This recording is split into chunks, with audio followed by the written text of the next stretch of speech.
Thank you so much for liking, subscribing, and sharing this show, which continues to grow. In this episode, Jacquie Abram is the international best-selling author of Hush Money, How One Woman Proved Systemic Racism in Her Workplace and Kept Her Job.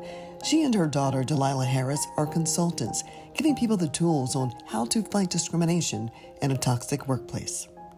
How did you get, not necessarily caught up, but what I would like to say called to this movement that feels as if it's growing? More and more people are beginning to talk about it. Why do you think that is? I think for a lot of reasons. I mean, if you think back to the shift in America that occurred back in 2016, there was a dynamic that took place that really kind of brought, especially what we're dealing with in terms of racism and discrimination in the workplace to the forefront. Yeah. And people were, used to, just kind of keeping these things to themselves, not making waves. But we were realizing that the trauma, okay, was real, and that we were actually being damaged from a mental, an emotional, and a physical perspective. And so Yes. more people started looking for others to validate their experiences, because oftentimes when we are dealing with discrimination in the workplace, you really feel like you're on an island by yourself, and it's you against the system in the world. And so people wanted to first of all validate that what they were experiencing is real. For me, I found myself in just the darkest places mentally that you can imagine, based on what I myself was going through. And I didn't have initially that validation. And so I thought there was something wrong with me. When you thought it was you, what was that process like? Did you internalize it? Did you speak to anyone? Did you tell anyone? Or did you go to therapy? Like, how did you get through this moment where you realized, okay, this is real. This is not just in my head? Sadly, I was like many other Black women that I have encountered on this journey.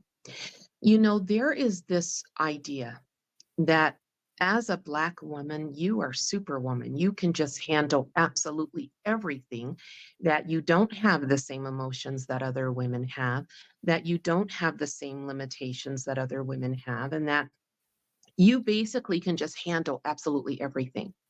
And And don't so complain. with that, exactly. And so for me, I was living in a state completely separate from my family. So I had no support where I was living in California.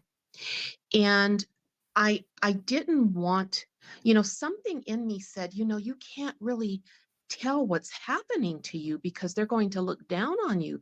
They're going to look bad at you. They're going to think you're weak. Interesting thing about social media, you can make your life look like anything you want with just a carefully, filtered photo, a few little perky comments in a post, and to the world, you are just on top of your game. And that was me. On social media, you would think I had the perfect life, but I was falling apart at the seams rapidly on the inside. And it was because I was experiencing the vilest, most horrifying, most horrific forms of racial discrimination that you can imagine. And I didn't understand it at the time, because I kind of came into this woefully unprepared, not realizing that, you can have all the credentials that they ask for. You can communicate effectively across the board. You can be exceptional at your job and approach it with integrity and bring a high skill set and a high value. But if there is a toxic leader in that organization where you work, they don't see any of that. The only thing they notice is that you are a Black woman and you're making over six figures, and they don't think that you deserve that position that you hold. Want you to accept whatever behavior that they levy against you, paying your salary. You should be happy because you are making six figures. There's this implicit bias that I know goes on, especially when it comes to, and let's just keep it real here, when people Oh, who look like us, who are running the show, who are in the positions of power, they literally don't believe that we have a right to challenge them. They really don't.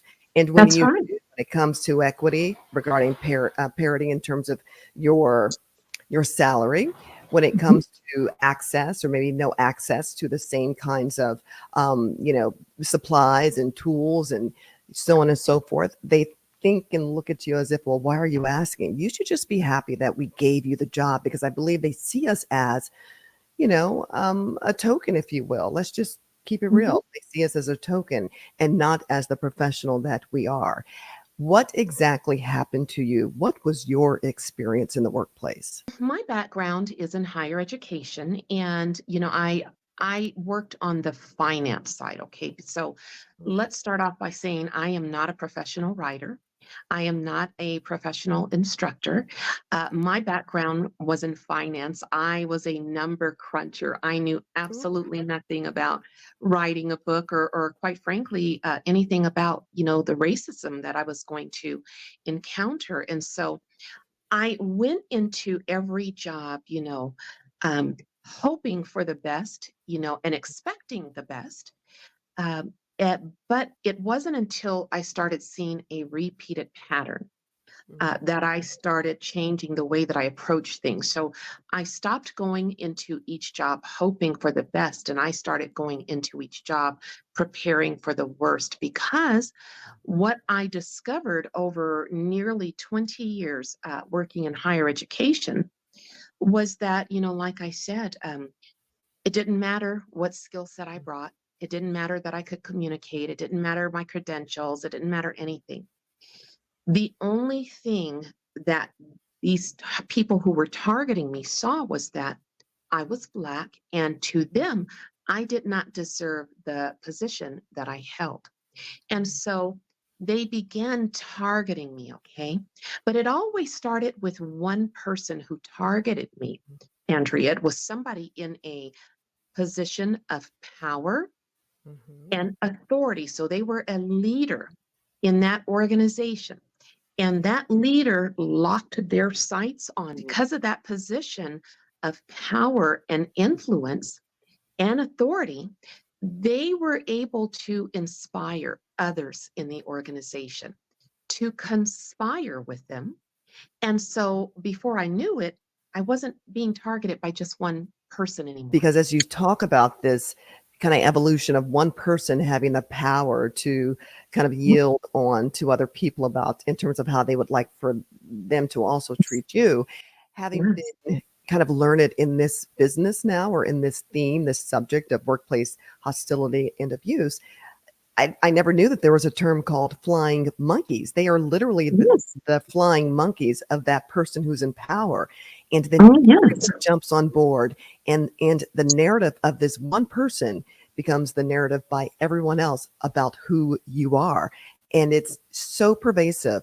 It's Yes. so insidious. It's so silent, and it's so, so painful because Right. instinctively, obviously, you knew what was happening, but Mhm. you felt as if I can't win, because if management is doing this and they now have the flying monkeys, who am Right. I? I'm all alone. Right. And I refer to them as the minions. Okay. So, Mhm. you've got this leader targeting you, and he's targeting you because of what you said, implicit biases that he may have.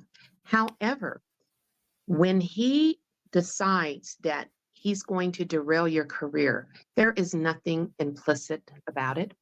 He is fully Intentional. aware of what he's doing. It's not unconscious, it's It's unconscionable. unconscionable and conscious because they do know what they're doing. They It's they know exactly what they're doing, and they also are smart enough to know who to tap, who Mhm. to bring into this fold of minions that they're going to use to take you down. And so in a toxic environment, HR was the first person they tapped, okay? Always. My goodness. Why?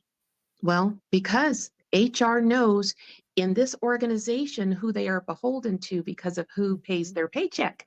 And guess what? Exactly. It's not you. It's not us. Right. It's not It's us. not It's you. not us. No.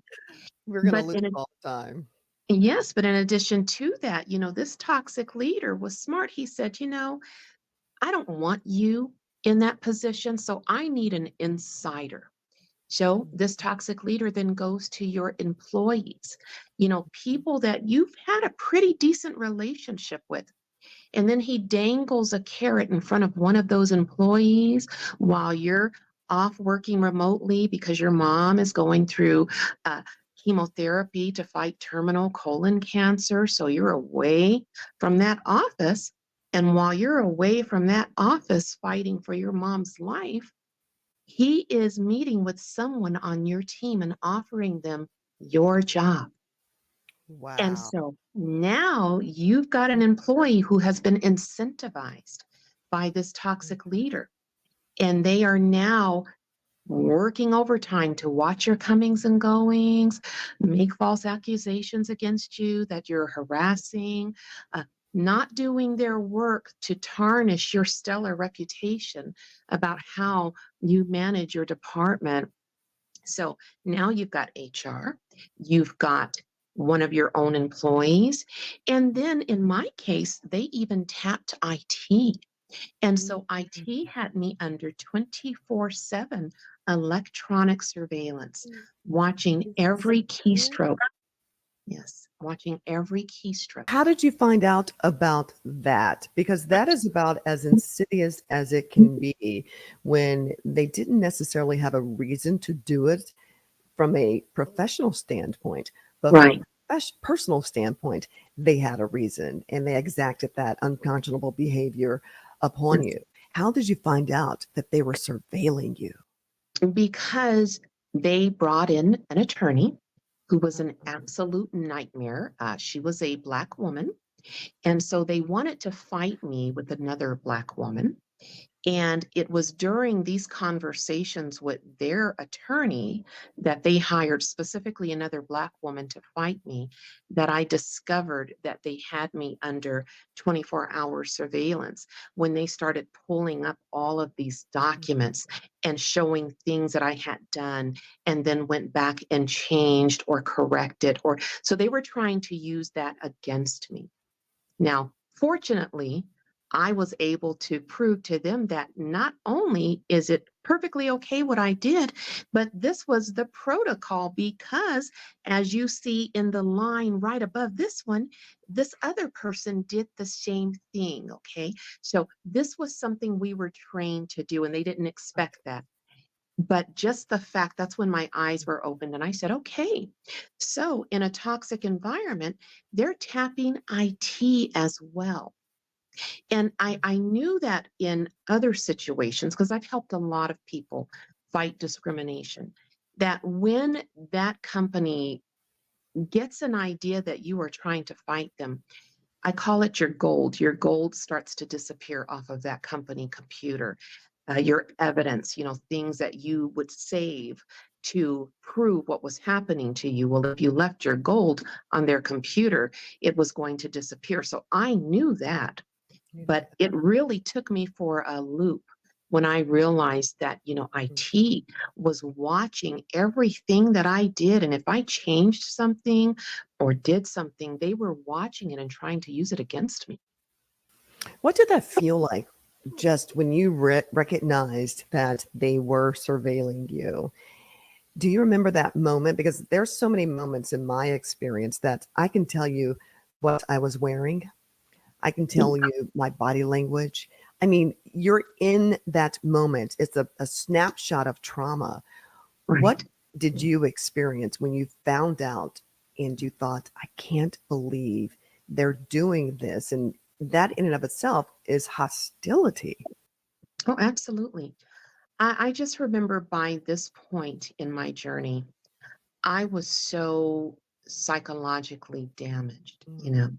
I really, I would wake up that morning and I would literally pray from the time that I got in my car Oh, the whole way to work. And I would envision all of the people that I was aware of who I knew were working together. And I would just call them out to God one at a time and, envision their picture, their image to show him, this is who I need you to protect me from. Mm. But the list kept getting longer and longer and longer, because again, you're starting out with one person who Mm. is targeting you, but then you have others that are now working together. And the strategy that they're using to take you down is highly effective because you don't get a break from the attacks. You've got so many people that are working against you. And so every day you are under constant attack and you're fighting for your career life. You're fighting for your job. You're fighting for your integrity. They're attacking you mercilessly. And in my case, I was a single mom. I've got two girls, and I kept finding myself repeatedly homeless because every company I ran to, no matter what company I ran to, this was the new playbook. This was the new way to take down the Black woman using racism. It was constant. It was designed to break you like a wild horse. They were determined and eager to tame, and it was very effective. But here's the thing, though. What? Yeah, they broke me. They did. And But I'm not broken. You're not broken. no, no, because I always went back. I have a warrior in me. I Yeah. have a warrior, and you may have ran me out of the company, but I always came back. I I don't came back and I fought, and I never walked away from a single job empty handed. In fact, I was so good at fighting. I got multiple six-figure settlements because I knew how to fight.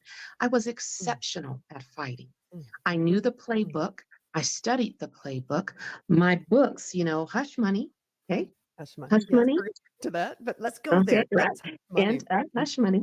These books are a roadmap that tells you how I repeatedly took down these organizations and got those multiple six-figure settlements. But Ooh, I have to say this. yes, ma'am. No matter how much money you get, no matter how much you get, and I was good at getting those six-figure settlements, Mm, mm. it doesn't undo the harm and the damage That's that right. was caused to you. Okay, it never undoes it. It But never was.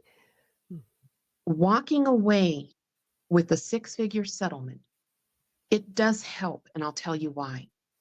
oh, If you allow these people to run you out of your job, and let me just say, I am all for self-preservation. I am all for putting your health first. I am all for running away from a toxic job, leaving that toxic job. I don't think anyone should stay in a toxic job. Just for me personally, I refuse to walk away empty-handed. I don't have it in me not to fight. I want to fight for two reasons. Number one, if I don't fight for myself, who will? Okay. true. Mm-hmm. But number two, I keep thinking about all the Black women behind me that Yes. are still in this organization or that are coming into this organization. Mm-hmm. And if I don't stop this behavior, So many these people. other people are going to find themselves so Mhm. psychologically damaged. And for me personally, I couldn't live with that. I couldn't. Yeah. And so I always fought. And what I found was that when you force when you force an organization, okay, a toxic organization to go deep into their pockets, Mm-hmm. their insurance company frowns upon that. They really do. They frown upon Mm-hmm. that. So they will pay you off to get you out of the way, and then they will go back and deal with the people Mm. that cause them to go deep into their pockets. And Yeah. so in many cases, I mean, those people who were targeting me, they ultimately lost their jobs. And that Mm. quite honestly was very satisfying to me. You are about self-advocacy and making Mhm. sure that, women and men, because this can happen to anyone of any race, Mhm. creed, and Mhm. culture. However, when it happens to a black woman, when it happens to a black man, is exacerbated because the racism is involved. And that just is like a double jeopardy, if you will. It's the hostility coupled with the racism, and it is unconscionable and unbearable and obviously very, very painful. But for those women and men who have to walk away, I was one of them. I felt like the little hamster on the wheel, always Yes. trying to get someone to listen, to see me, to be held accountable, to make Mhm. changes, to do the right thing. And at Right. some point, for me, I could not go any further. I literally thought, Jackie, that I was going to die. And I Yes. distinctly remember speaking to my husband one night, and we were just, it became the conversation every night, every day, every night. I mean, my mom and dad, my sister, my in laws, this was all that I talked about. It was so all consuming. And I told my husband, I said, something's going on. And I know I'm not crazy. And I know this is not me. I need to go speak to someone because, as you mentioned earlier, that validation, when my therapist finally said in the first meeting, as I just shared a few items, few Mhm. things that had happened, she began Yeah. to cry with me and she says, you are experiencing classic workplace abuse. And Yeah. in that moment, the light bulb went off. It went Mhm. off. It began to make sense. And as much as we want to try to make an environment work, you're hoping that maybe those people might either get fired and or leave of their own will for whatever reason. They just found another Mhm. job and they left. We wait for so long for those moments, and sometimes they never happen. So there Right. are so many women that I'm speaking to right now, specifically Black women, who Yes. are leaving with nowhere else to go because they don't have a choice. What do you say to those women? What do you say to those women who don't have a choice, who are walking away, who don't necessarily know how to fight, and or the company fights them so mercilessly that you just can't hang on any longer because it hurts so much. The trauma is so bad. And Right. the financial cost of litigation is, I mean, anything legal for the most part is cost prohibitive. It costs a lot of money.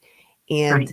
the damage that it does to you emotionally, financially, as well as to the family, you have to count the costs. And you're like, what do I Mhm. do? Do I just walk away or do I sue? And then if you sue, the federal discrimination laws are not good enough that they really don't protect us, especially Right. if you're talking about racial discrimination. It's Mhm. difficult to prove intent. So, what are people to do? Because many women, Black Mhm. women, are walking away without anything. And yes, I say my silence is not for sale, but at the same time, what do you do for those people who want to fight? How do they go about doing it? So that's why I got into the work that I do. Okay. So let me just back up a little bit and just kind of introduce myself to your audience. Okay. My name is Jacquie Abram. I am the international best-selling and award-winning author of Hush Money: Yes. How One Woman Proved Systemic Racism in Her Workplace and Kept Her Job, and Hush Money: Mhm. The Cost of Being Black in Corporate America. I wrote these books from a place of pain, after my six-figure career in higher education was repeatedly derailed. But like I said, I knew something that a lot of people don't know. I Mhm. actually knew how to fight. I was exceptional at fighting back, and I took down, about a half a dozen racist, toxic organizations, and I did it without an attorney. I knew how to fight so Mhm. well that I was able to go into these companies, set them up the way they were setting me up, and then get them to settle with me. Mhm. And like I said, I got multiple six-figure settlements without an attorney because I knew how to fight for myself. I was Yeah. exceptional at it. But I really suffered a lot of trauma and a lot of damage as a result. And so by the end of my, nearly 20-year career, I kept finding myself repeatedly homeless. And yes, I was homeless because they forced me out of those companies. I always went back, but in between time, I'm living off of the little bit of savings that I have accumulated. I kept finding myself homeless. And yes, I would go back and I would fight and I would get those settlements, but I just cannot tell you the damage that it did to me psychologically. And so by the end, I was standing on the edge of the ocean at a place called Salt Creek Beach. And I I went there a day before and I made a video just trying to just just conceptualize what I knew I was going to do. So I made a video and I still have that video to this day. But then the very next day I went back to commit suicide there. And here's the interesting thing. I was so far gone. Like I said, I was tired of having to fight for my right to succeed, to have a career. I was exhausted. And so 10 minutes before I planned to plunge into the ocean, because I don't know how to swim, I still don't. But God said no. God said no. He said no. I got a call about 10 minutes before I planned to commit suicide. And I was able to step out of myself long enough to take that call. And it was my youngest daughter, Delilah. So I answer that call and Delilah starts screaming at the top of her lungs into the phone, because we live in two different states. And she starts telling me, Mom, these people are after me.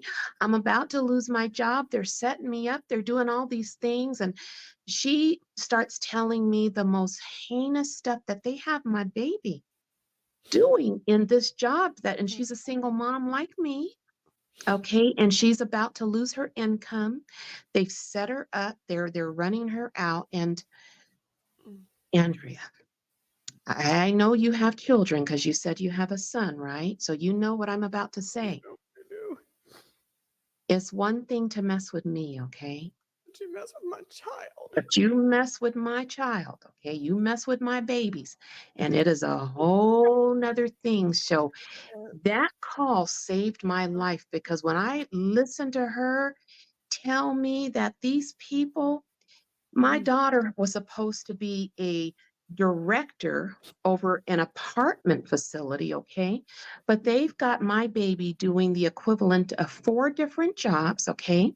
So they're making a ton of money off of her and they're humiliating her in the process. So they're making her clean. She's not supposed to clean. She's supposed to have a housekeeping group. But they're making my baby clean, and the overseer is watching my daughter scrub boogers off of a wall and telling her she's not doing it enough, okay? She's not doing it good enough. And he's over her watching her. And this is what they're doing to her every single day.